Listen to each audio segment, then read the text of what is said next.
एक खोजी के प्रश्न। इस पर अब तक हम 6 वीडियोज पर बात कर चुके हैं। आज एक और प्रश्न हम ले रहे हैं। यह प्रश्न इनका संक्षेप में यह है कि रामकृष्ण परमहंस यह कहते थे कि मैंने अनित्य संसार के भोगों को छोड़ा और अब मैं नित्य संसार के परम भोग का रस ले रहा हूँ, स्वाद ले रहा हूँ। तो क्या सभी बुद्धों ने इस संसार के भोगों को छोड़ा और नित्य संसार के परमात्मा में लीन होकर उस भोग को चखा है, स्वाद लिया है? तो फिर हम क्या वह भी तो सब भोगी हैं? फिर हमसे भोग छोड़ने को क्यों कह रहे हैं? यह प्रश्न इनका बिल्कुल भी ऐसा नहीं है कि इस पर कोई ज़्यादा बात की जाए। यह प्रश्न व्यर्थ का है। इसलिए यह प्रश्न व्यर्थ का है कि भोग हम किसको कहते हैं? कोई भी बुद्ध पुरुष इंद्रिय भोगों को छोड़ने की बात करता है, क्योंकि इंद्रिय भोग कोई उनकी सीमा नहीं है, क्योंकि इंद्रिय भोगों को मन उनका रस ले रहा है और मन कभी भरता नहीं। अपनी जिंदगी को देखें, पिछले 21 सालों को देखें, क्या मन तृप्त हो गया? और अभी 21 सालों में अभी वह भोग तो तुमने किए ही नहीं होंगे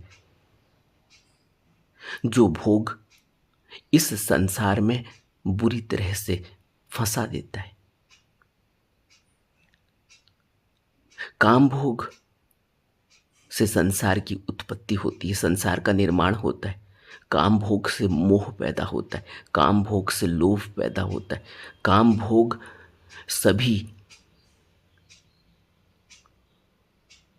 उन विकारों को जन्म देता है जो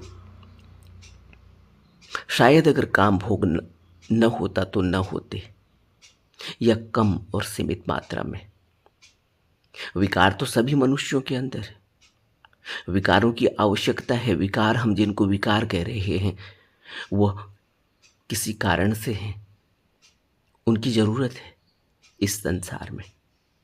क्रोध को हम एक विकार कहते हैं, लेकिन क्रोध की आवश्यकता है, हर चीज की आवश्यकता है। लेकिन हम नियंत्रण खो बैठते हैं, क्योंकि हमारी बेहोशी, हमारी अज्ञानता, हमारी अविद्या इतनी ज्यादा है कि हमें क्या अच्छा है और क्या बुरा इसकी कोई पहचान ही नहीं है। और जब बुद्ध पुरुष हमसे यह कह रहे हैं कि हमने इस संसार के भोगों को छोड़ा और उस परम भोग का रस लिया है, हम भोग शब्द को समझ नहीं पा रहे। अगर भोग कह दिया, इसका मतलब फिर भोग का मतलब फिर सब व्यर्थ ही था। इसलिए मैंने कहा कि यह प्रश्न उस स्टैंडर्ड का नहीं है जो व्यक्ति जिज्ञासा रख रहा है। उस व्यक्ति के अंदर सोचने और समझने की, तर्क की क्षमता मजबूत होनी चाहिए, भोग को समझना चाहिए। बुद्ध ने संभोग काय कहा, संभोग काय इसी संभोग काई जिसको बुद्ध कह रहे हैं, इसी को रामकृष्ण परमहंस कह रहे हैं कि मैं परम भोग का स्वाद ले रहा हूं। और हमने भोग शब्द सुना तो हमें अच्छा नहीं लगा।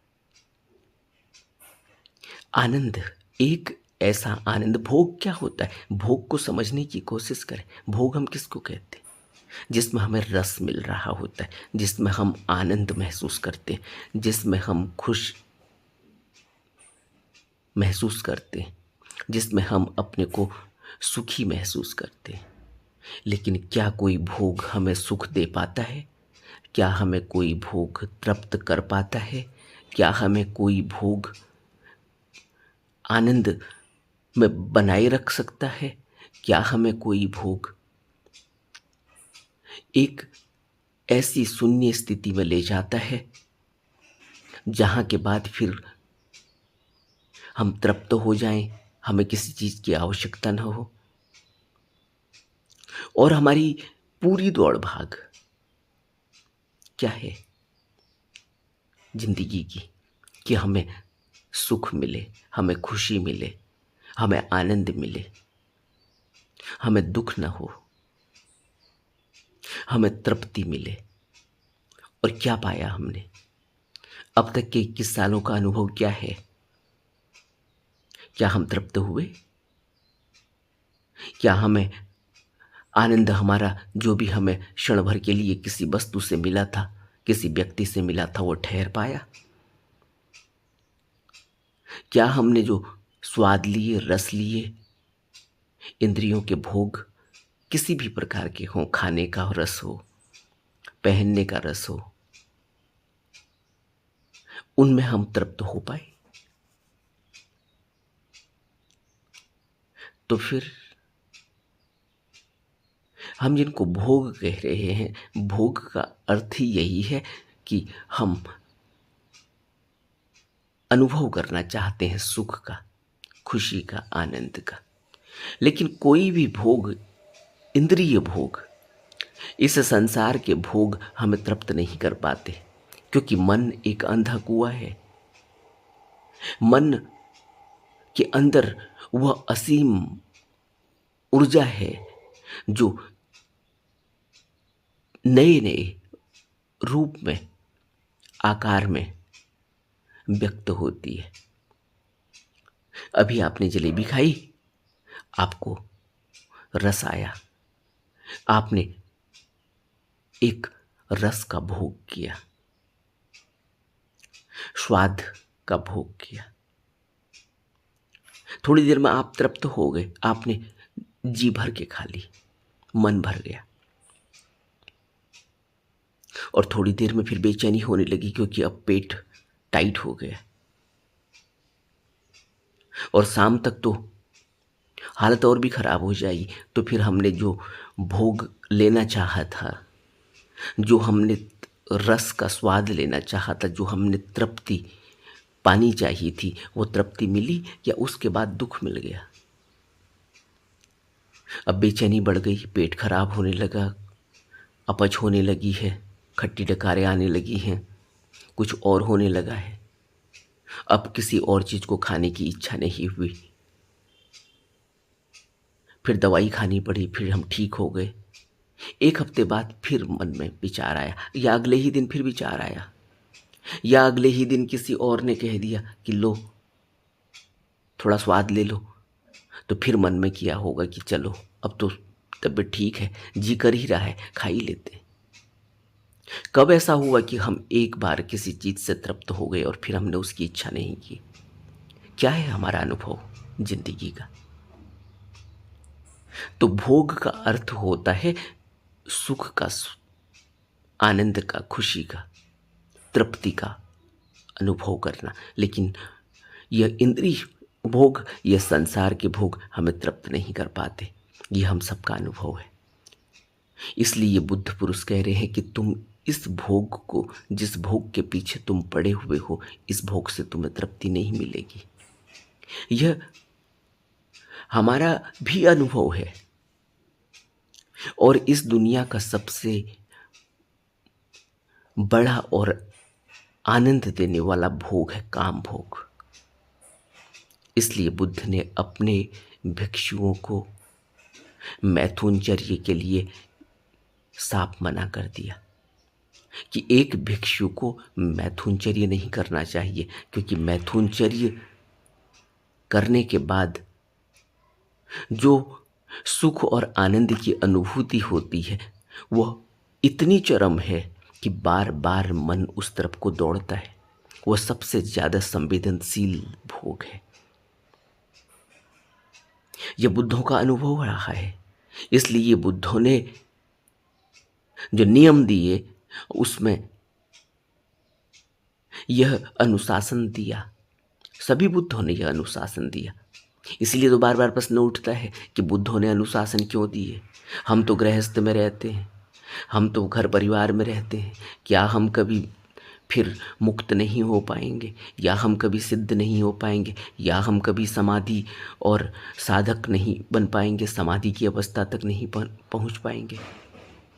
बुद्धों ने ऐसा नहीं कहा कि तुम पहुंच पाओगे या नहीं पहुंच पाओगे।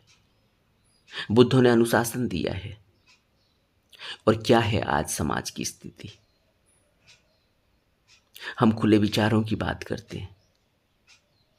क्या है समाज की स्थिति? क्या हम ये सब देख नहीं रहे? क्या हम ये सब महसूस नहीं कर रहे? और बुद्ध पुरुष जिस परम भोग की बात कर रहे हैं वह परम भोग हमेशा के लिए आनंद देने वाला है। भोग को समझो, थोड़ा तर्क जगाओ। जब रामकृष्ण कहते हैं परम भोग, जब बुद्ध कहते हैं कि मैं संभोग काय में विचरता हूं, संभोग काय का अर्थ प्रकाश मई काया है। अंदर एक ऐसा प्रकाश पैदा हुआ है, अंदर एक ऐसी ऊर्जा बह रही है, अंदर एक ऐसी उमंग, ऐसा आनंद प्रकट हुआ है जो बना ही रहता है, जो जाता ही नहीं। हम अभी खाना खाते, अभी जलेबी खाई, तृप्ति हो गई, और शाम तक फिर किसी ने कहा कि तुमने खाली जलेबी खाई थी, तुम दही जलेबी खा के तो देखो, फिर मन व्याकुल हो जाएगा। किसी ने कहा कि दही जलेबी छोड़ो, तुम दूध जलेबी खाओ, देखो स्वाद,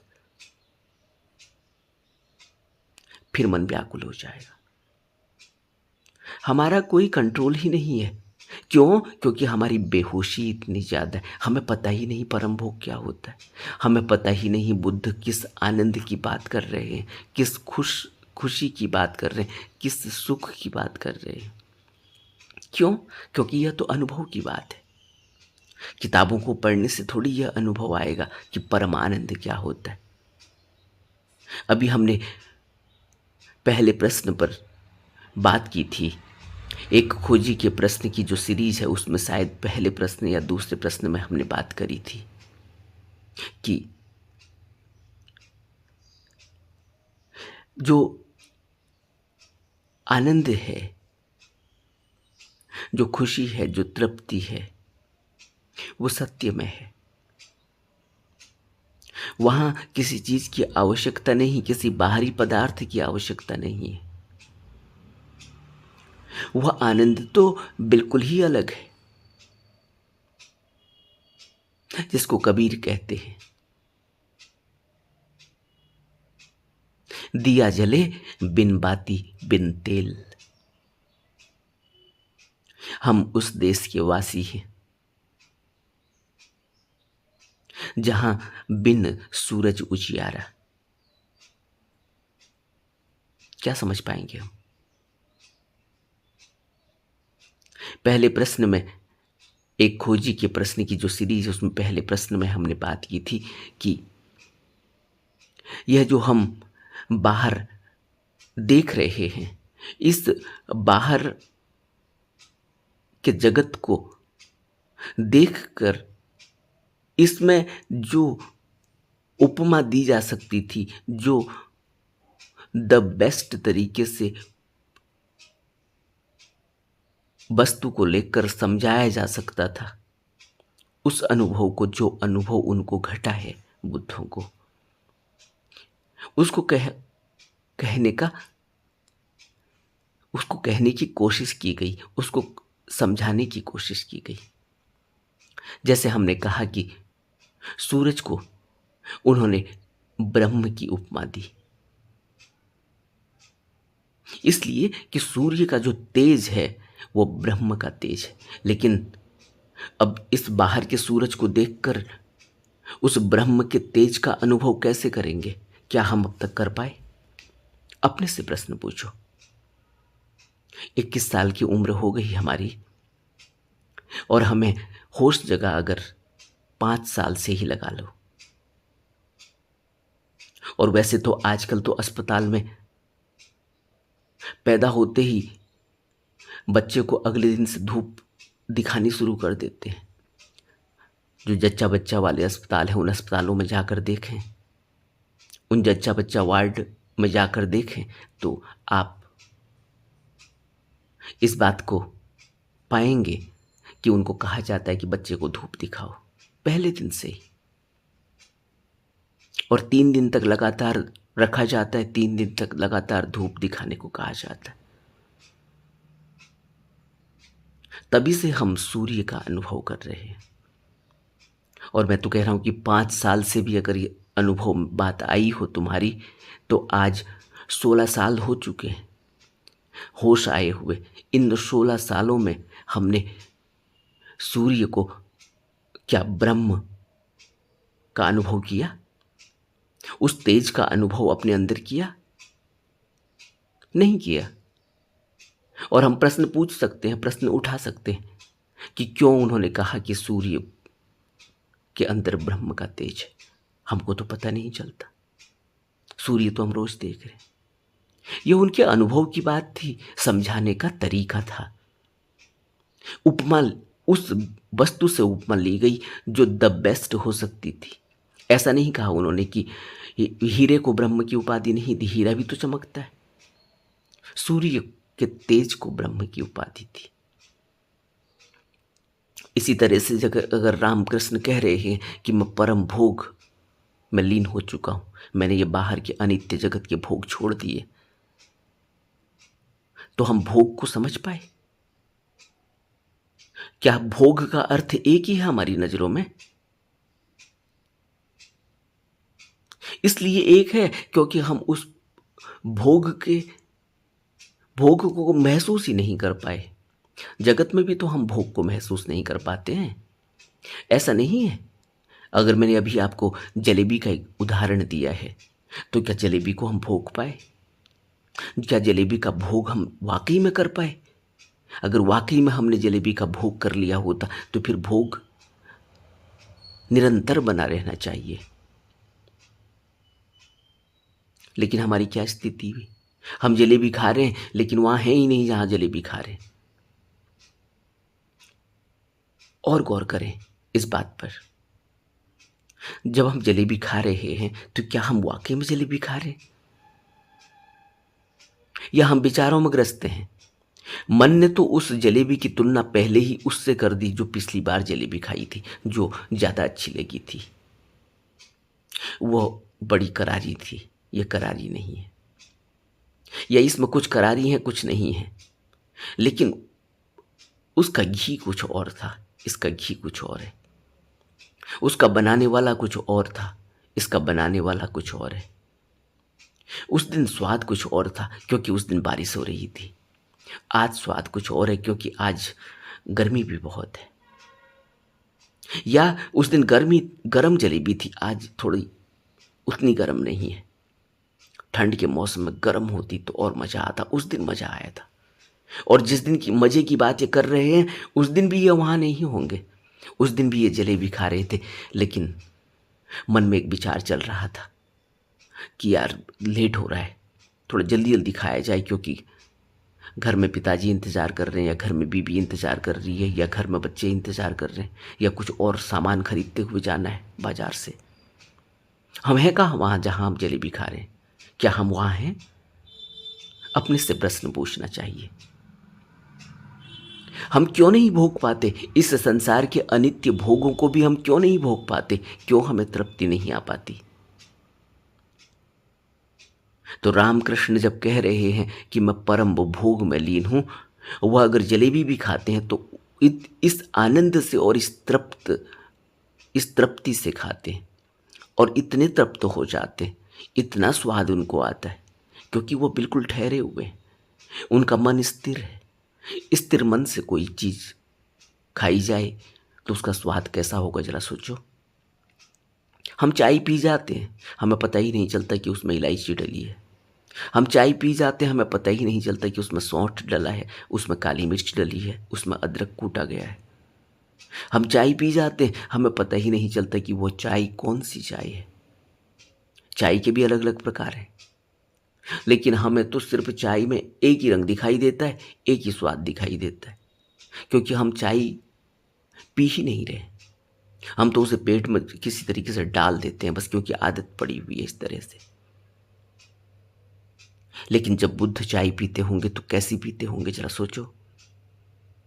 उनका मन कहाँ है और हमारा मन कहाँ है? तो बुद्ध जिस परम भोग की बात कर रहे हैं, वह परम भोग अगर वो इस संसार का भी है तो उसमें वह इतने तृप्त हैं कि उसके बाद फिर वो आनंद कम नहीं होता, फिर आवश्यकता ही नहीं होती दोबारा जलेबी खाने की। इतनी तृप्ति आ गई, इतना आनंद आ गया कि वो स्वाद बना ही रहता है। लेकिन यह तो सांसारिक स्थिति है। लेकिन वह जिस परम भोग की बात कर रहे हैं, वो भोग एक ऐसी अवस्था है, एक ऐसा आनंद है, एक ऐसा प्रकाश है अंदर। हम जब आंख बंद करते हैं तो क्या प्रकाश दिखाई देता है, और जब वो आंख बंद कर देते हैं तो प्रकाश दिखाई देता है।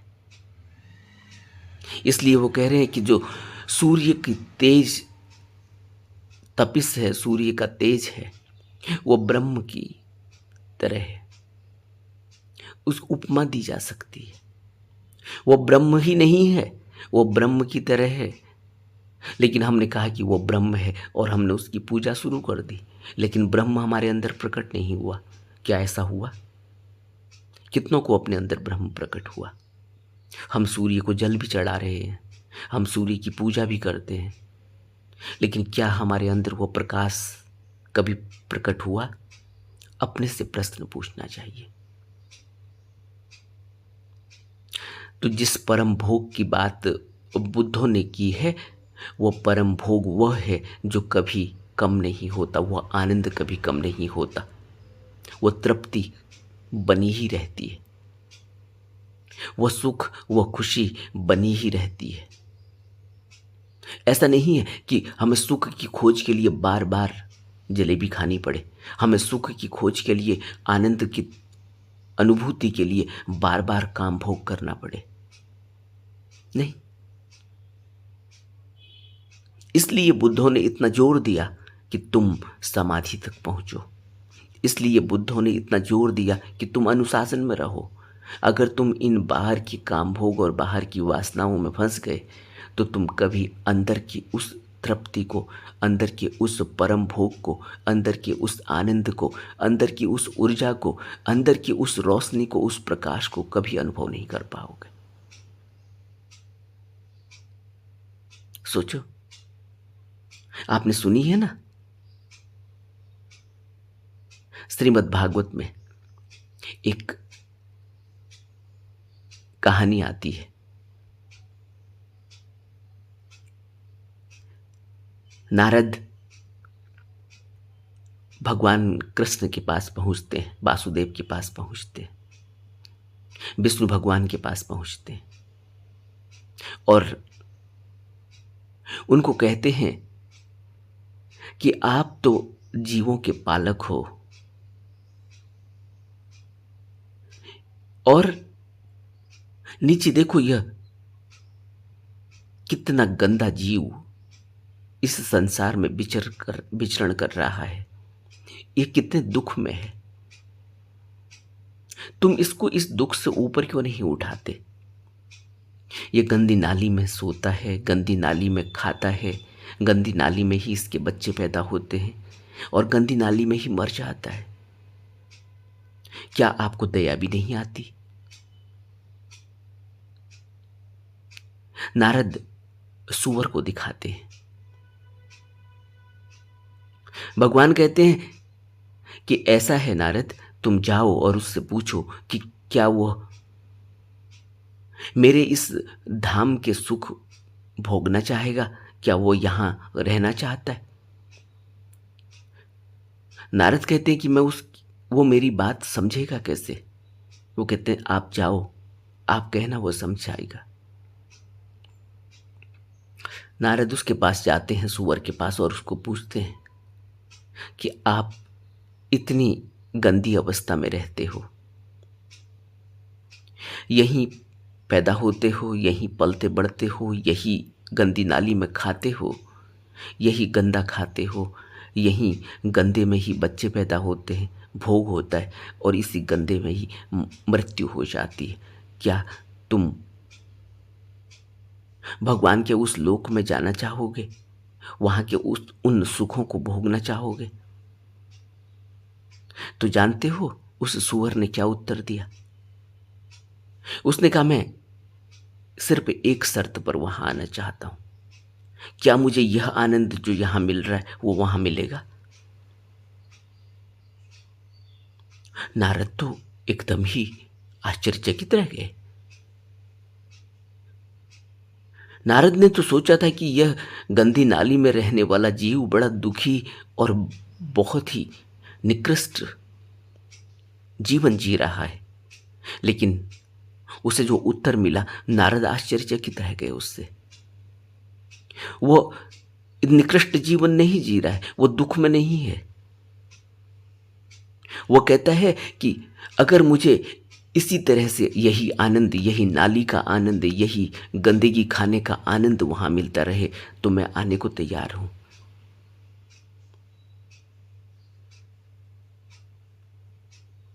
सोचो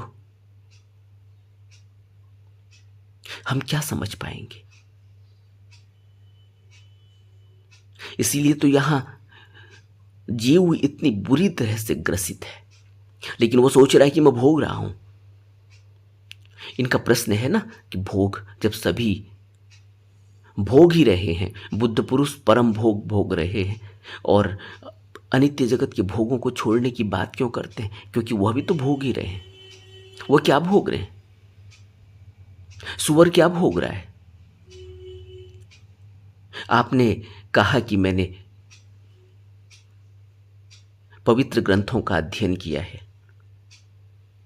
मैंने भगवत गीता का अध्ययन किया है, अष्टावक्र गीता का अध्ययन किया है, वेदों का अध्ययन किया, उपनिषदों का अध्ययन किया है। तो आपने भगवत पुराण का भी अध्ययन जरूर किया होगा, उसमें यह कथा आती है।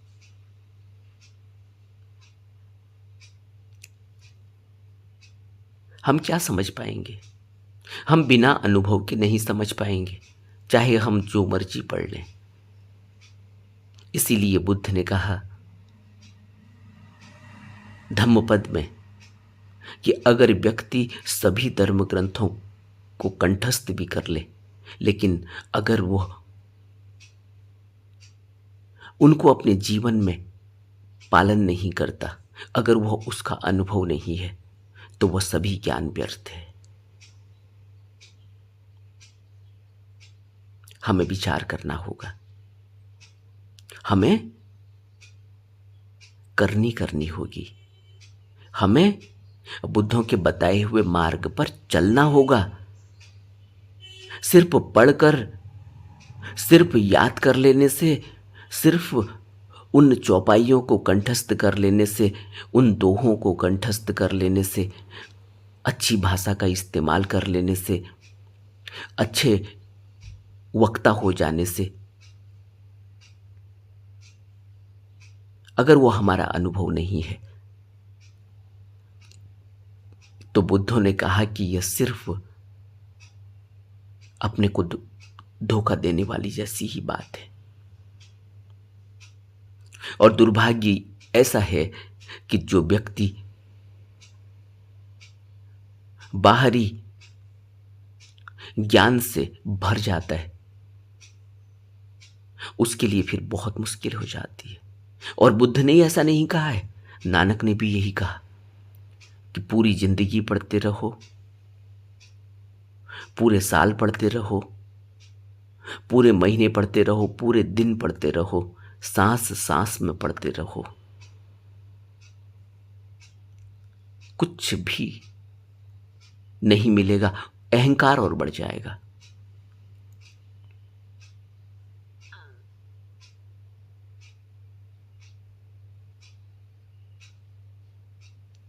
हमें विचार करना चाहिए, मनन करके, चिंतन करके उस विधि को खोजकर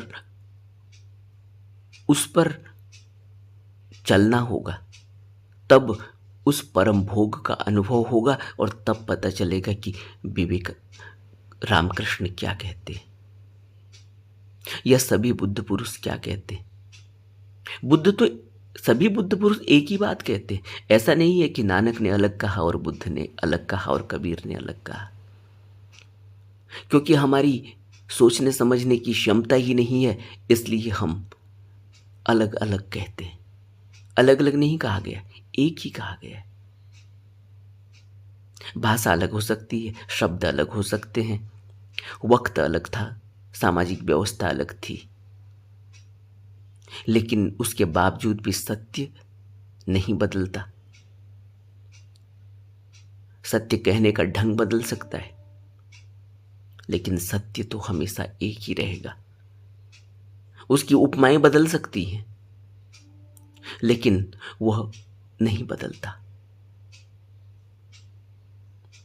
नमो बुद्धाय।